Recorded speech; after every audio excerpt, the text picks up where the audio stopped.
Welcome into OutKick the show. I am your fearless leader, Clay Travis. I appreciate all of you hanging out with me. By the way, my book, I'm not going on a book tour this year. Unfortunately, as you might imagine, security costs have skyrocketed and lots of bookstores are not necessarily that excited about public live events in the wake of what happened to Charlie. So I am just signing books. I am going to sign books on Saturday while I watch college football games.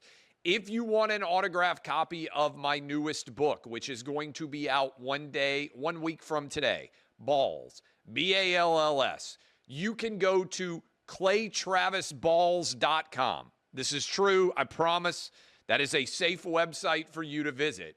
If you go and order one at claytravisballs.com, I am signing them on Saturday. Only way to get an autographed copy of my book when it comes out, claytravisballs.com. All of the proceeds, as I have said before, are going to charity.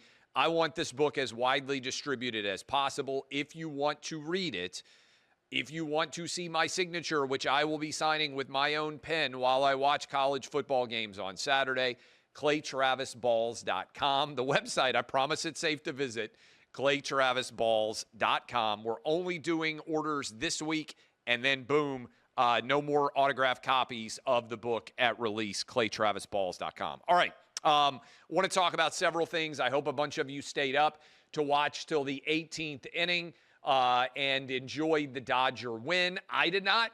I went to sleep. I was out, and as a result, I woke up this morning, and I saw Freddie Freeman's walk-off to give the Dodgers a 2-1 series lead.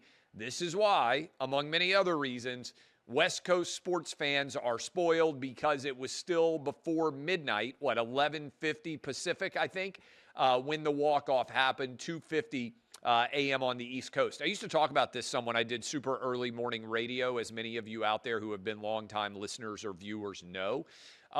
I was live from 3 a.m. to 6 a.m. on the West Coast, 6 to 9 a.m. on the East Coast. My theory, and I think it's undoubtedly true, no hour in America is different, more different for the East and West Coast than 3 to 4 a.m. on the West Coast and 6 to 7 a.m. on the East Coast. Almost everybody on the East Coast waking up with me, 6 to 7 a.m., you are starting your day. 3 a.m. to 4 a.m. on the West Coast, we used to get drunk phone calls from people who were ending their nights. No time in the present in America, more different. Think about it. I'm very confident of it, having done shows then. 3 to 4 a.m. on the West Coast and 6 to 7 a.m. on the East Coast. Okay, let me give you a PrizePicks pick right off the top early this week. Tua, more than 1/2 touchdown pass. We lost last week, by the way, because Caleb Williams couldn't throw a touchdown pass. Bo Nix, more than 1/2. Jackson Dart, more than 1/2. And Justin Herbert, more than 1.5 touchdowns. If I am right on all four of those, 2.8x is the payout. That means if you put in 10, you get back 28. If you put in 100, you get back 280. Going for a fifth win, PrizePicks.com. You can also download the PrizePicks app. Use code OutKick. When you put in $5, you will get back $50 on your first wager. You can play in California. You can play in Texas. You can play in Georgia. You can play all over the country, 40-plus states, 13 million different locations.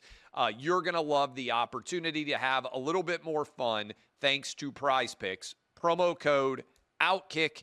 It's good to be right. Okay. All of college football right now is in a holding pattern as we wait to see what Lane Kiffin is going to do. Everything. There's a lot of big games. I'm going to post my picks a little bit later. We'll have the show with Kelly Stewart for college football and the NFL. But big picture, everything is frozen as Lane Kiffin now, as Ole Miss's head coach, he is the top target at Florida. He is the top target at LSU. Yesterday, I polled you guys, something like 45,000 of you voted. What is the best job of the top 3 available jobs? LSU 1, Florida 2, and then Penn State 3 was your votes. I think I agree with that. And my take on why LSU right now is the best available job, LSU won national championships with Les Miles, and they won national championships. And won a national championship with Ed Orgeron. Is there any other school in America where Coach O and Les Miles could have won national championships? It's a really fun question to think about. That speaks to the quality of the overall job. No disrespect to Coach O, no disrespect to Les Miles. I loved those guys when they were head coaches. But would any of you out there right now, at the absolute peak of their ability, coaching-wise, would you be ecstatic if your school hired them right now? If you could go back in time and UCLA at their best got Les Miles at his best, would everybody be ecstatic? Coach O, Virginia Tech, any school in the country. I think that speaks to how good of a job LSU really is, that guys like Coach O and guys like Les Miles could win national titles because Nick Saban set the foundation at such a very high level for the overall potential success there. So I think LSU is the top option. Doesn't mean that Lane is going to think that. Doesn't mean that Jimmy Sexton is going to tell Lane that. There could be a disagreement on this as to what the best job is, but I think it's LSU. So I built on that. 45,000 of you vote. I agree with you. I think LSU is the best job out there. Would you advise, if you were Lane Kiffin's agent, would you advise Lane Kiffin to take the job and go and become a head coach at LSU or at Ole Miss? And I jotted this down. It may have changed somewhat in the last 30 minutes or so. But so far, right around 10,000 of you had voted early in this poll, still early. And you said 64% of you said, I would advise him to stay at Ole Miss. 36% of you said, I would advise him to go to UF or LSU. Now, at some point, the poll is probably going to end up on a message board. It may have already ended up on a message board. And it will become somewhat unreliable because it gets flooded by people who are fans of Ole Miss, for instance, or Florida or LSU. And they vote in, and it's not an objective sample size anymore. But 64% of you, I was curious to see what the results would be. 64% of you said he should stay at Ole Miss. 36% of you said he should go to UF or LSU. My advice right now would also be stay at Ole Miss. But it would be stay at Ole Miss because it's something that almost no one else is talking about, and that is this. It's going to be hard for Lane to leave if, as I suspect will be the case, if Ole Miss ends up making the college football playoff. I talked about this yesterday. Nobody else is talking about it. First round of the college football playoff around December 20th. So you can't go anywhere from the end of the season right at Thanksgiving. I think the Egg Bowl is on the Friday after Thanksgiving. You can't go anywhere from the Friday after Thanksgiving all the way until December 19th or 20th. That's if you play. It's also possible that Ole Miss could end up one of the top 4 teams in America if they were to win out. Just possible. If you win, then you play again on December 31st or January 1st. So you can't go anywhere during that time. I think after beating Oklahoma, the chances are very high that Ole Miss is in the playoff. And so I would be advising Lane to go ahead and take the $13 or $14 million a year that Ole Miss is going to have to come up with to keep him there and guarantee it for multiple years. Now, Lane is the most desirable coach in America right now. Yesterday I said, hey, LSU, go offer $25 million to Nick Saban. I stand by that. But I don't think Nick Saban's going to come out of retirement. So everybody's waiting on Lane. If Lane stays at Ole Miss, who are Florida and LSU going to hire that's going to get their fan bases excited? I don't know. Who's Penn State going to hire? Maybe Matt Rule? I'm just saying this is going to be a wide open coaching search world, and the transfer portal is going to be bonkers even by transfer portal status. And I don't know how many head coaches out there are desirable enough that if they are out there and available, that you would say, oh, this is going to make people at LSU super happy, or this is going to make people at Florida super happy, or this is going to make people at Penn State super happy. And people say, oh, what about Eli Drinkwitz? Well, unfortunately, his quarterback just got a serious injury. Right now, Missouri is 6-2. If they finish 8-4, which doesn't seem crazy to me, are Florida people going to be like, there's no way we can lose with Eli Drinkwitz? Are LSU people going to be like, oh, Eli Drinkwitz, he's a definite home run hire? I don't think so. James Franklin is out there, most successful coach available right now. Are there other coaches that are successful that could be pried away from where they are? Would Marcus Freeman leave Notre Dame? It's going to be hard if they make the playoff. It's a great job. Would somebody like Josh Heupel leave Tennessee? I don't know. Is Auburn going to open up? What other coaches is Nebraska going to open up because Matt Rule decides to go to Penn State? What's going to happen at North Carolina with Bill Belichick? There are so many different moving parts.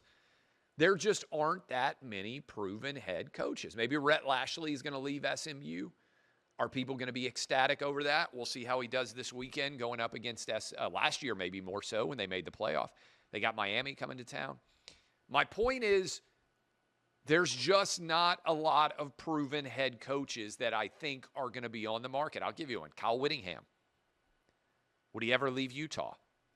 Would Kalani Sitake leave BYU? Remember, out of nowhere, Auburn hired Brian Harsin from Boise State. Jed Fish out at Washington. Could Dan Lanning, just tossing it out there, could Dan Lanning end up in play out at Oregon? It's going to be challenging if he makes the playoff. Just think about it. Is suddenly a decent year at UNLV going to have Dan Mullen back in the mix? I'm just telling you, buckle up. This is going to be one of the craziest seasons you have ever seen. Do we have the tweets that AOC? We just had Riley Gaines on the show. Riley was just on Clay and Buck. She's great as always. Friend of mine for many years now. Also does great work at OutKick. So let's bring these up in case people weren't paying attention. Out of nowhere, AOC just attacked Riley Gaines, and this is how this all started. I don't know if we can zoom in on the tweets. And then Riley was on with Laura Ingraham, and she got attacked again. And the first attack from AOC was basically, maybe if you spent more time, I want to make sure I get this right because I don't want to put words in AOC's mouth. So let me make sure that I get this right. The first one was essentially attacking Riley for coming in 5th last year or a couple years ago in the NCAA swimming championship. Maybe if you this is what AOC said yesterday. Maybe if you channeled all this anger into swimming faster, you wouldn't have come in 5th from AOC, okay? This tweet has now been viewed 41 million times. So she attacks Riley Gaines, AOC does, out of nowhere.